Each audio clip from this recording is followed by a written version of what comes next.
les amis, nous allons aujourd'hui parler du film The Northman, réalisé par Robert Eggers, et avec dans les rôles principaux Alexander Skarsgård, Anya Taylor-Joy et Nicole Kidman. Et oui, le pitch en quelques mots, le prince Hamlet est contraint de fuir son royaume lorsque son père, donc le roi, est assassiné par son oncle et sa mère capturée par ce dernier. 20 ans plus tard, devenu un viking impitoyable, il revient se venger. Bon, pour info, le scénario s'inspire d'une légende scandinave qui a également inspiré William Shakespeare pour son Hamlet, avec un H cette fois. Alors, The Northman est le troisième film donc de Robert Eggers, après The Witch en 2015, un film effrayant parce qu'il réussissait à rendre quasi tangible l'élément fantastique, et The Lighthouse, film d'épouvante avec William Dafoe, Robert Pattinson et puis un phare en l'occurrence. Film qui a été très soutenu globalement par la critique, mais qui a quand même peiné, je parle de la critique, à cacher l'aspect ultra chiant du film en mettant surtout en avant sa différence, car oui, c'est formidable, un film où William Dafoe pète. Bon, et c'est peut-être là le problème Robert Eggers, c'est-à-dire que c'est quelqu'un qui veut absolument faire autrement, voilà, qui ne veut surtout pas être mélangé à la cohorte de réalisateurs lambda. Et c'est vrai qu'après avoir vu The Northman, je me dis que ce garçon a décidé de faire du cinéma uniquement dans le but de faire plaisir à une toute petite élite, ou pour se foutre de la gueule de cette élite. L'ambiguïté demeure à ce jour. Alors ça se traduit globalement par un refus quasi maladif des conventions, des scènes à faire pour faire un tant soit peu, un peu plaisir aux spectateurs. Non, Eggers filme uniquement ce qui l'obsède. Et le pire, c'est qu'il n'est même pas satisfait de son travail. Dans une interview récente dans l'excellente revue Mad Movies, il avoue, après avoir revisionné certains de ses films, donc ne pas être satisfait de The Witch, être satisfait pour le coup de The Lighthouse, qui correspondrait à sa vision de départ, et n'aimait qu'une scène dans The Northman. Bon, là-dessus, je lui donne pas entièrement tort, on y reviendra tout à l'heure. Donc, ouais, compliqué le garçon. Alors, juste avant la projection, le début de la projection en salle, il y a eu un petit signe qui m'a intrigué, mais qui était finalement très annonciateur.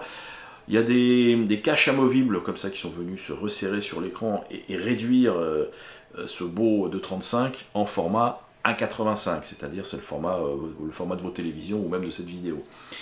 Là, dans mon cerveau, je me suis quand même dit, autant pour la grande épopée à grand spectacle et en scope que j'espérais voir, surtout après avoir vu la bande-annonce qui tournait. Voilà, j'avais une idée un peu préconçue.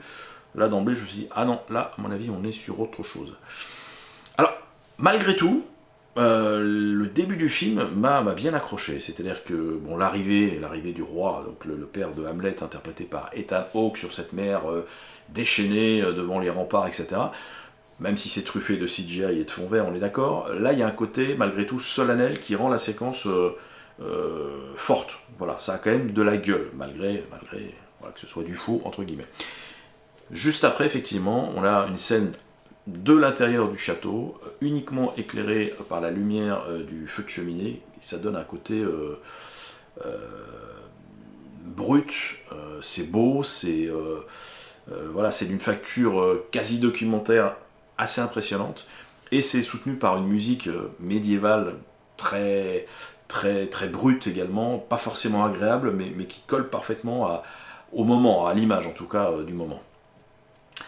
Et très rapidement, on a une scène de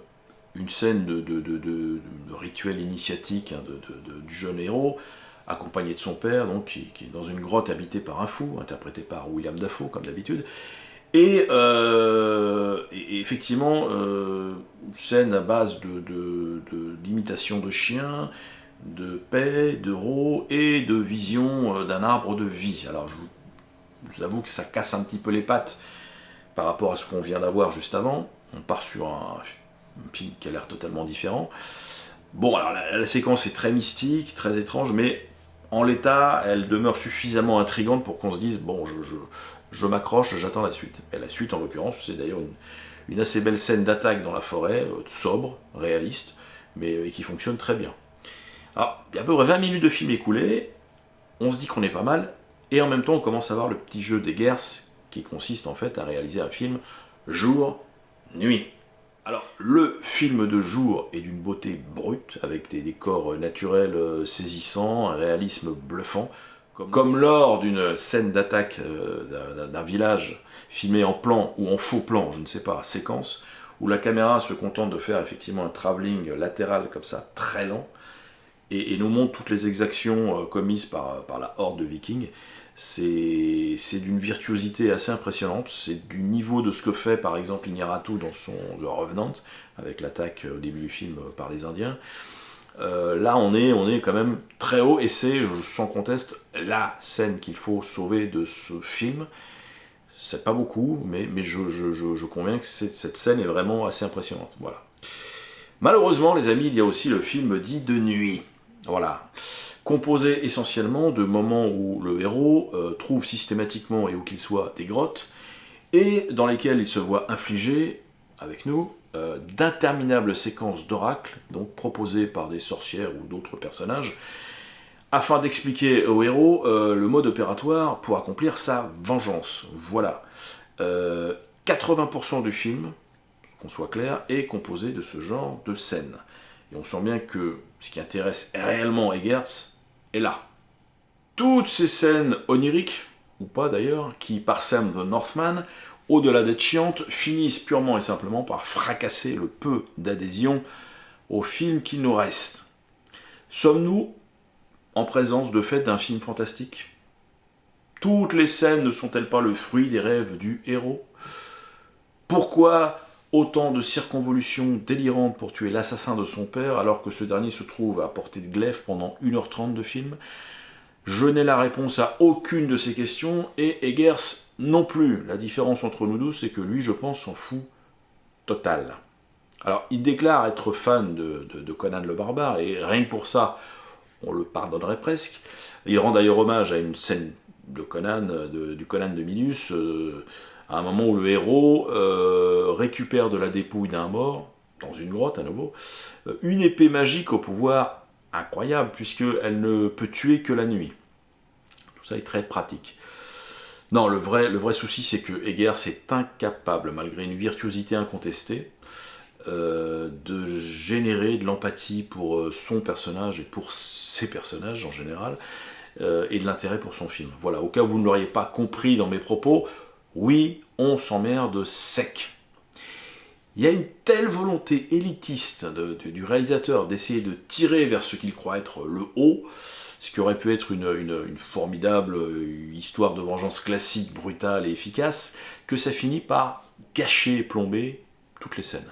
C'est fumeux et prétentieux, et ça plaira d'emblée effectivement à une certaine critique, à qui Eggers sert une bonne grosse soupe, qui leur permettra de briller et de nous expliquer un peu plus tard à nous, simples mortels, que nous n'avons en gros rien compris à son film. Et le tout, j'oubliais, est servi par des dialogues pompeux, mais abominablement pompeux, qui voudraient ressembler à du Shakespeare, mais qui n'en sont pas. Cette aversion profonde pour ce qui aurait pu être, avec une autre vision, un grand film épique et grand public, comme le Conan de Milius, suinte par tous les pores du long métrage, et on voit vraiment qu'il a été fabriqué de A à Z par rapport à ce que pourra en penser une certaine intelligentsia, et non par rapport à un public venu et qui a connement payé sa place. Bibi en l'occurrence, voilà. Quand il dote, par exemple, les dents d'une Valkyrie de bague, oui, vous m'avez bien entendu, de bague, ça m'a un peu choqué quand j'ai vu le film, mais bon, je me suis dit, bon, why not? Bon, il crée la discussion sur les réseaux sociaux, etc. Et il se justifie mollement en disant, oui, j'ai lu un article où certains archéologues avaient découvert sur les dents de guerriers vikings des traces laissant penser qu'ils s'ornaient la bouche avec des pièces en métal. Bah.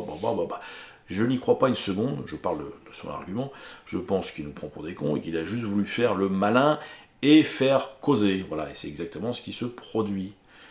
Alors quand après 2h20 de projection pénible, tout ce qui reste c'est dis donc la meuf elle avait pas des bagues, j'ai envie de vous dire, on a vraiment les débats qu'on mérite.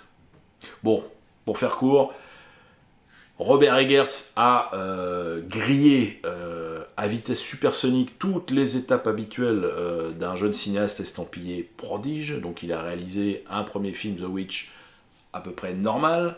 Il a montré avec The Lighthouse, son deuxième, que le public ne l'intéressait pas des masses. Et avec ce Northman, il se fout ouvertement d'une certaine critique snobinarde. Mais bon, la plaisanterie ayant quand même coûté entre 70 et 90 millions de dollars, je pense qu'on peut sonner la fin de partie pour ce réalisateur qui en a malgré tout sous le pied, c'est évident, mais qui a 38 ans visiblement, préfère encore jouer les ados rebelles. Voilà, pour ma part, j'aurais préféré que ses parents lui payent ce poney qu'il voulait à 10 ans. Bon les amis, vous avez compris mon manque d'emballement pour The Northman, c'est peu dire. Je vous souhaite plein de bonnes choses, continuez à aller au cinéma, essayez de trouver des bons films, pas facile. Et puis je vous dis à très bientôt pour une petite vidéo pour fêter mes 500 abonnés, puisque je suis maintenant à 506 abonnés, et je vous en remercie très fort, et je vais bientôt atteindre 100 000 vues au total. Alors je sais, ça peut faire marrer, mais je suis très content, voilà, ça me fait plaisir. Amusez-vous bien, à bientôt.